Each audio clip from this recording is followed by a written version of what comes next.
The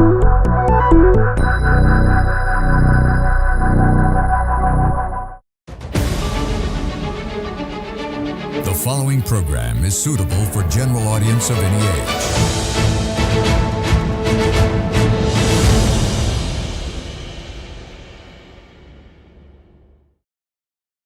The following program contains opinions of the participants and does not reflect the views and beliefs of the Dharana Media Network. The network believes in a safe space for all ideas to be expressed without any censorship and on its duty to create such a platform for free speech. Viewer discretion is strictly advised.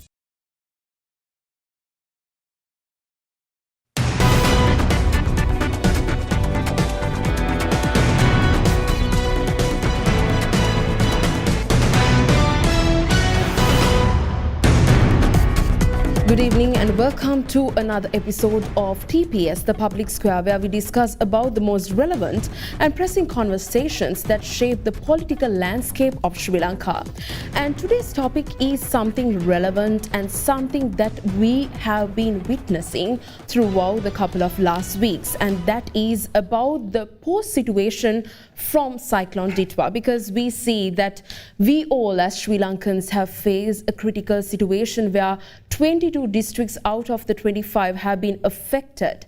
And today's topic is nothing new, but something relevant to the current situation, which is about the climate resilience, sustainability and future policy directions.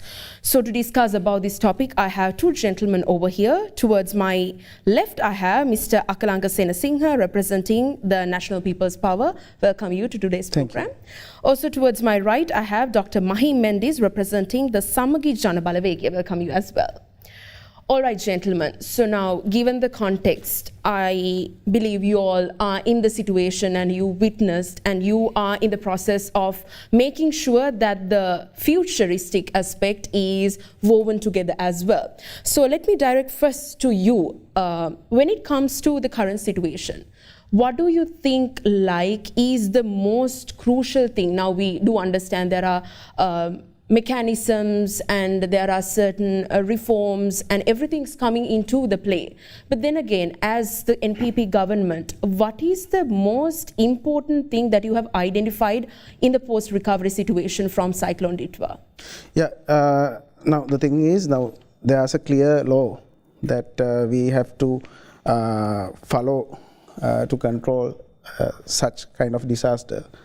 So especially the Sri Lanka Disaster Management Act number 13 of 2005, which was enacted solely because of the tsunami disaster occurred 2 decades ago, nearly, more than 2 decades ago.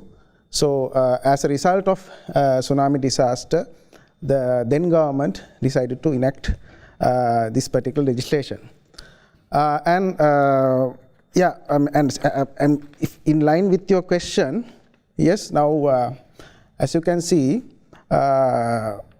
can we go forward with this particular act, and whether this act is suffice to, control the dilemma aftermath of the disaster. So problem is, now for inception, just after the disaster, the Honorable President has decided to, as an initial step, he has decided to give a flood relief package that we all know, right? So this is the first time in history that a larger scale or larger amount has allocated through the government treasury to distribute for the people as a flood relief. So I'm not going to waste my time to pinpoint those for each and every reliefs, but generally there's an issue of the enactment, the 2005 Act. The issue is that, as you can see, that the President also discussed with the government officials, there's a problem of the connection with the relevant authorities, with the, the main body that we are discussing, which is related with this topic, is the National Council of Disaster Management. So that particular body was not gathered since 2000, I mean, it was just gathered 7 years later, just after, I mean, it was gathered in last August. So see, from that, at that point, it was not gathered 8 years ago. So after NPP came into power, this is the first time the Disaster Management Council was gathered. So some people might say that government has not properly taken steps, but we have taken the initial step. But unfortunately, we have to face this disaster.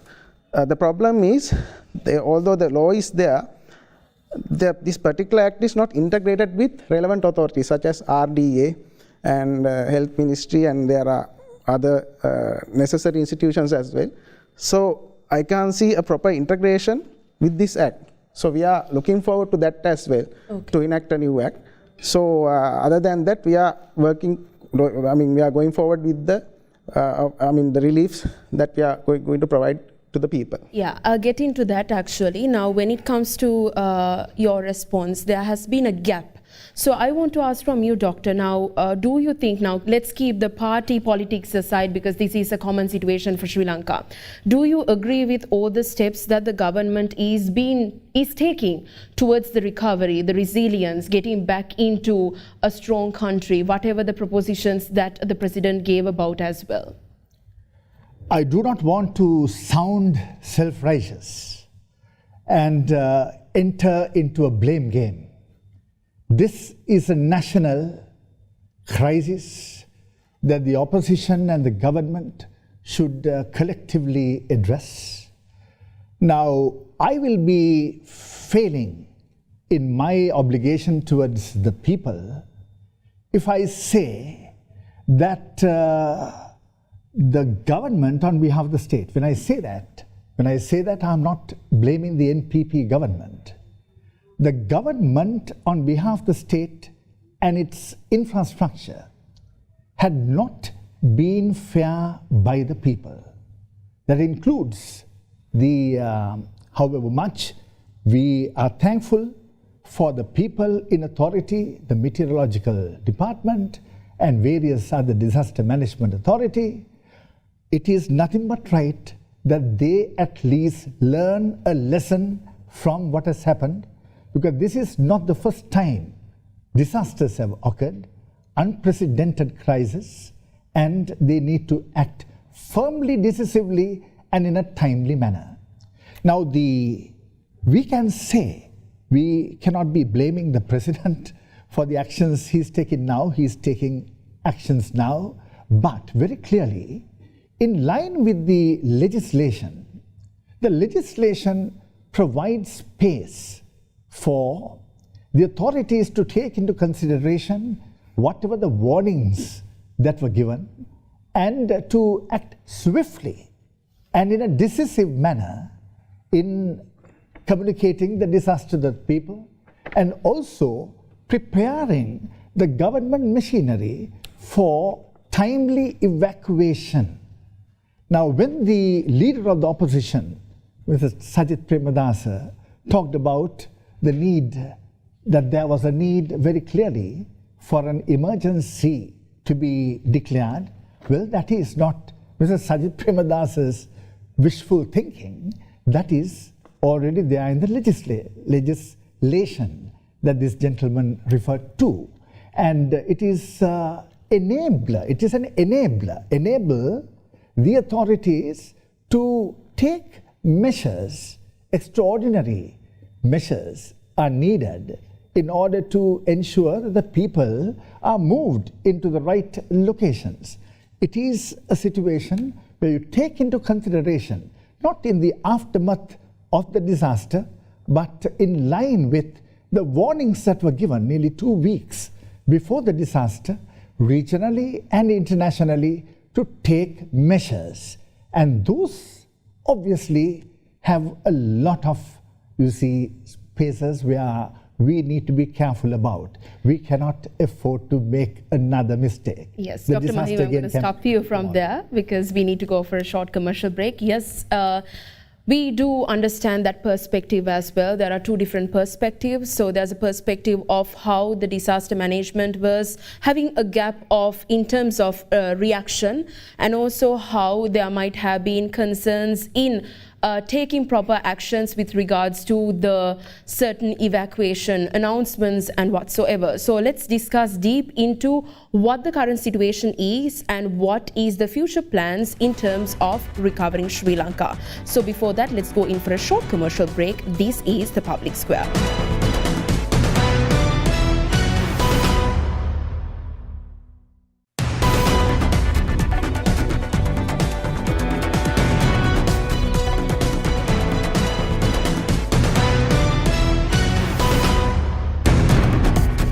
Welcome back to the Public Square on Other Derna News channel. So, Mr. Senasinghe, now when it comes to the current situation, I believe the entire country is working for the recovery with volunteers and everything. And also, the President mentioned the allocation of 25,000 and also 50,000 of allowances for the people who have lost essentially the lands itself. Now, something that comes in hand with this situation is transparency and accountability. So, how do you think that the government will work around with making sure that these allowances and these monetary funds will be appropriately given to the most required and essential people, because there might be corruption ongoing as well, because there has been a history of that. So how do your government work around with that? Well, we are going to distribute those reliefs through the Grama-Niladhari, and I mean there's a proper procedure to that. So now that 25,000, I mean that particular relief was allocated to clean the houses and those stuff, and also for the those who, I mean the students who lost their study packs and those stuff. For that, that's the 25,000 allocation. And as you mentioned, for those who lost their premises and also the land, if one person lost both the house and the land, he's getting almost 10 million as a compensation, as a relief. And also for house, 5 million. And also if it is partially, if the house is partially destroyed, then he's getting 2.5 million. So it goes like that. So this is the first time a government has allocated a very expensive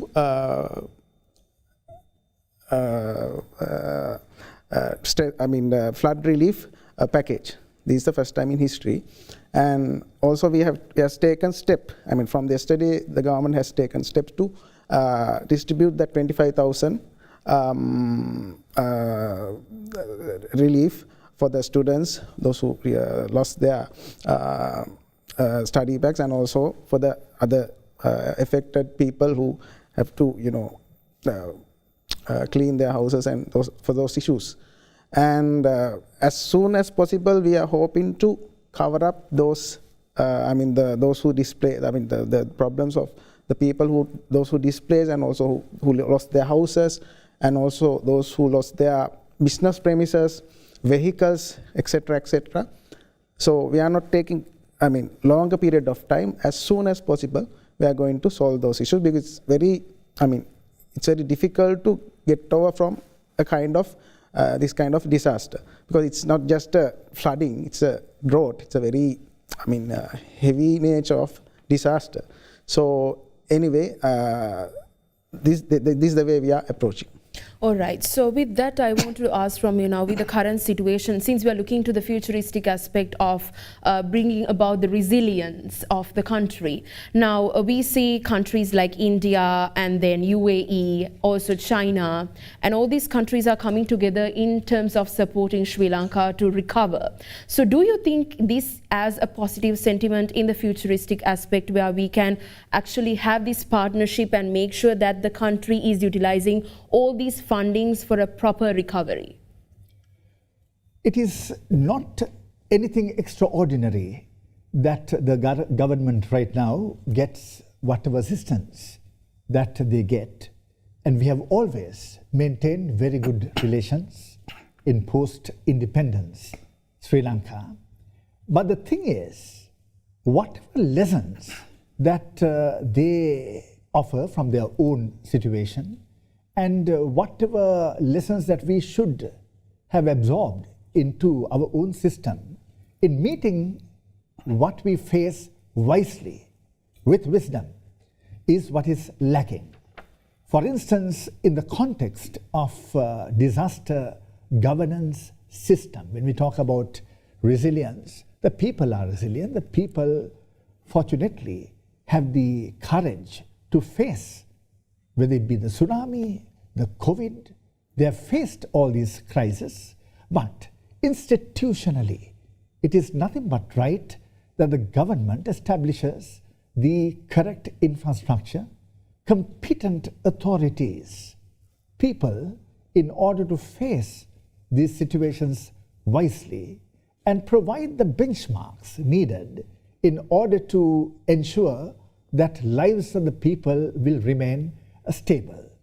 Now, it is institutional side which is lagging behind and lacking, and we need enlightened policy, whatever the government it may be. Right now we have the Malimava government, but how are we going to face these situations wisely for the future? Infrastructure, structural arrangements have to be right. Without the structural arrangements, infrastructure cannot be put right. We need to learn a lot of lessons from the neighboring lands, and they are prepared to offer a lot of expertise, but we cannot be learners all the time, because this is not the first time we are facing. We should be, and we should have been, as I said in my earlier response, we were not responsible enough in meeting the needs of the people, knowing very clearly that the situation is going to be unprecedented.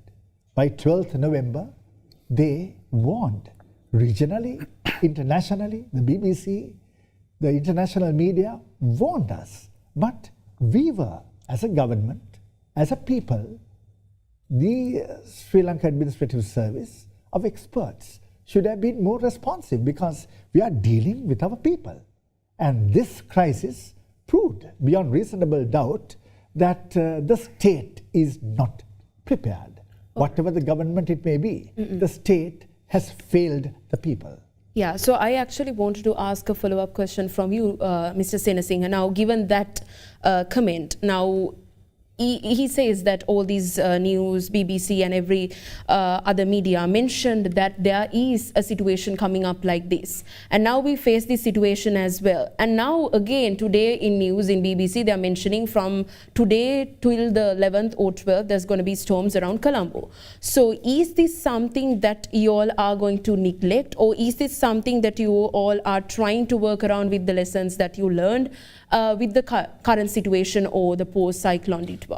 No, as a government, government also shares a certain kind of responsibility. And yes, we have learned a lesson, true. But it's not only, I mean, government is not only the body who responsible, even people, and I mean, we all are responsible for what has happened.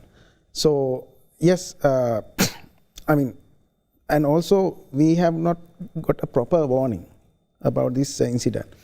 And I mean, as Dr. Mahi mentioned, he mentioned that there's no proper competent authorities. Yes, statutorily we have formed through 2005 Act two competent authorities, the National Council of Disaster Management and National Council Center. But the problem is the Special National Council of Disaster Management has not been active for last 7 years. So we have just, gathered the particular council last August, this August rather, August 2025. So, and unexpectedly, government, the state itself, the nation itself faced this disaster. So, as a quick solution, now we are going to,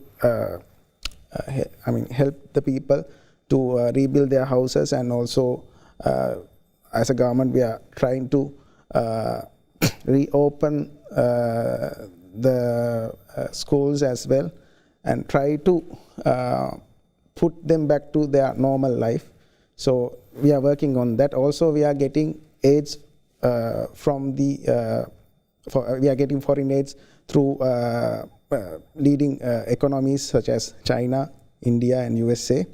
So we are getting that support as well, and also private individuals also supporting, and also government also, continuing that process as well with the government officials. Yes, as I mentioned before, there's a lacking of the integration, especially if you are referring to this act, the integration with the other institutions, with this National Council of Disaster Management, with the other institutions such as RDA and other institutions. Because of lack of integration, it's very difficult to give precautions against a major disasters. So this is not just a flooding, it's a drought. It's a very dreadful disaster. So we are looking forward to bring up a new act as well, but it's a long-term thing. But until that, we are try to try to execute that flood relief fund, relief as well, and also put back people in their previous position to their normal life. Yeah, so now in that context, now you all are working on the present condition of making sure that all the people are back to their normal lives. But also in the futuristic way, it is essential to put a full stop into the vacuum or the challenges and the issues we had. Now, something that we are looking forward, or as if the government mentioned, is the rapid financing instrument from the IMF, because they are making sure that a certain funding is coming to the futuristic aspect of the recovery. So how will this contribute in terms of making sure that the long-term reforms are fruitful and positive? Yeah, we are, after the disaster even, we are working with the IMF, and we are hoping to get another assistance from the IMF in future as well. So we are working on that as well. And apart from that, we are, as a government, to avoid this kind of disaster, we are thinking about reforestation. And initially we have, discussing about the areas which are more than 5,000 feet to we are discussing to reforest those areas. And that's the initial step, but it may be vary in future. And also, as Dr. Mahi mentioned, we have to think about a proper mechanism of how to build houses in those areas, because some are unauthorized construction, some are, there are issues that the relevant authorities has not properly think about the condition of the soil. So those issues are also there. So it's a complex problem, but I think rapidly we can overcome from that issues. All right, Dr. Mahim, now given the situation now, it's not only about, getting to the houses, getting the land, making sure the health and everything is stabilized, but also in the long-term purview, it is also necessary that we don't go back to the same situation where we faced and the country disrupts with the same conditions. So what do you think that the government should urgently address? I believe government plus the opposition, all the parties should collaborate in this situation, not in terms of party politics, but coming together as one Sri Lanka. So in that condition, what do you suggest that we should work around with positively for the futuristic element? What I see is that both the government and the opposition need to take provincial governance seriously. Provincial governance is defunct. Provincial council administration is vital, and urban and local authorities, local governance, provincial governance become a prerequisite in order to face disasters of such magnitude. We need to trust our people. We need to empower our people. our authorities, provincial authorities, could have done a marvelous job in a crisis of this nature if they were functional. Now, it is of the lessons to be learned. In response to your question, it is nothing but right that even at this stage, we take provincial governance seriously. Without it, disaster democracy to deal with disasters will be chaotic. And institutionally, we cannot do that through central government measures alone. Acute centralization is something that the current government should learn from the regime that was ousted. The Gotabaya Rajapaksa regime was ousted for acute centralization, and they relied on the military. We have the highest respect for the military, but the military is not a solution in times of this nature. They can only facilitate relief operations, but civilian administration is vital. We cannot afford to see civilian institutions replaced as if military has the ultimate solutions, because local governance will have bright perspectives in order to save the situation provincially and at district level. So I take this opportunity to tell the government that we cannot afford to postpone any longer functional provincial administration, and not only that, not mere structural arrangements of that nature, that and the people who man these. We have had local government elections. These representatives need to be trained properly, and the administrative side of local governance also need to be trained properly. There is so much insights that they are able to gain, they should be able to gain from the neighboring countries, including India. So we have to take provincial administration seriously.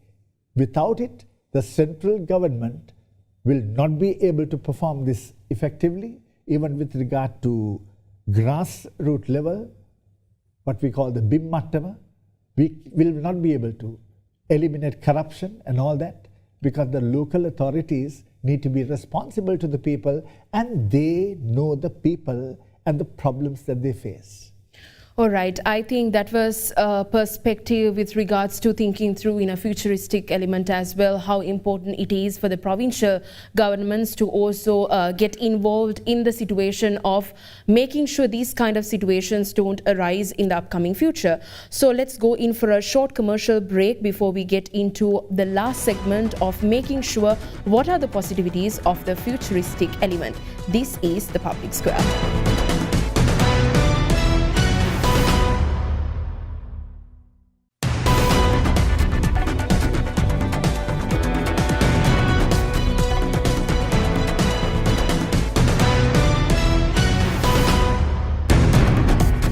Welcome back. You're joining with the Public Square, and we have come to the final segment in terms of discussing the most futuristic elements of the post-Ditwa situation. So as a representative from the government itself, I believe the people are having a lot of faith and hope towards whatever the reforms and the policy arrangements that the government is posting after the post-cyclone Ditwa, because I believe none of us really saw it this disruptive, but then again, I believe there's a positive sentiment in the way you all address the post situation. So how much do you guarantee that whatever the plans that you have come across will be executed 100%, and what are the other upcoming plans that will make sure that Sri Lanka is recovering from all sorts of aspects, not just in terms of the resources or let's say houses and the facilities, but also in terms of the economy, the businesses, the tourism. So what's the take on that? Yeah, I mean, as I mentioned before, first of all, we have to bring up a strong legislature. So currently we are having a legislature which was enacted 20 years ago. So there are issues, as I mentioned. The legislature itself lacking the integration of the relevant authorities with the with the two bodies of Disaster Management Council and the other body. So that issue still persists, so we have to get rid of that as well through a new legislature. So we are working on that. And also the other aspect is the displaced people, I mean especially the people who lost their houses and lands. So we are trying our best as a government to hand over them the government, I mean proper lands, suitable lands which are owned by the government as an alternative. And also as we mentioned before, through our flood relief package, we have allocated 5 million for the house and 5 million for the land as well. So we are working on that process currently, and also we have already cleared a lot of roadways and other, I mean also there are a lot of few main bridges also destroyed, and we have temporarily restructured it to ease the transport as well. So we are working on that. And also, as I mentioned before, the reforestation, we are thinking about reforestation as well. So we have to bring up a proper action plan for that. And also we should focus on the mental health of the people as well. So people, by and large, the people believe with the government, and also the positive sign is that now we are concerning on bringing a new legislature, so that is lacking there. And also Dr. Mahi mentioned that as a result of no provincial council, the government is in a difficulty to execute their decisions, but I am not agree with that. Through our policy paper also, we are planning to give more power to the councils. So, but anyway, we are not in a hurry, but we are planning to bring the election as well, the provincial council election. But anyway, before that, we have to somehow mitigate the losses that people have occurred as a result of this disaster. So we are working on that. All right, thank you so much. And I really want a very short and sweet comment with regards to the optimism and the positivity going forward, how the opposition, all parties will collaborate with the government and make sure Sri Lanka is fruitful again. What I can say is that a fundamental question needs to be raised. We have a state for what purpose? To meet whose needs? We cannot, especially in a context where institutions and the governments have been questioned and democracy had been in crisis in Sri Lanka, we cannot let the people lose faith in the system at large. If the people lose faith in democracy because of centralization, and they will think that this is the way to deal with matters, they need to, though my friend said that he does not think that the provincial, I don't know whether he really meant that the provincial council elections should not be held as soon as possible. No, it can be held, but because first of all, we have to face this disaster, and then we are planning on that. So futuristically, all what I can say, as I said earlier, we need to take our people into confidence. We need to have decentralized power structures. We need to make our people, officials, and the mandated representatives responsible to the state, the government, the society at large. And it is in the best interest that we take these things seriously, because this current cyclone is only a preview of what could happen for the future. How are we approaching this subject? Many things could go wrong in the future if we do not take the structural arrangements seriously. All right, I believe that is a big call to action as well. So I want to thank Mr. Akalanga Senasinghe and also Dr. Mahi Mendis for joining today's program. We have our fingers crossed in terms of recovering from this situation, because this is not just a cyclone, but also a situation where we need to rethink about the policies, the reforms, and also the infrastructure and the landscape of Sri Lanka. So don't forget to send your feedback to our email address, feedback.adncenglish@then.lk, over WhatsApp at 076-8057-933. We will see you again with another episode of The Public Square. Till then, take care, be safe, and have a good night. I don't hear a word you say. It's getting kind of loud in my head right now, right now. I don't hear a word you say. It's getting kind of loud in my head right now, right now. I see your mouth moving around, but I can hear what's coming out. I don't hear a word you say.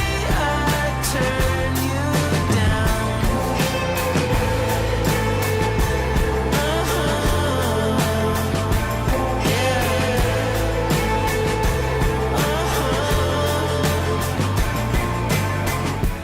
Always making my head ache. Maybe it's the price I pay.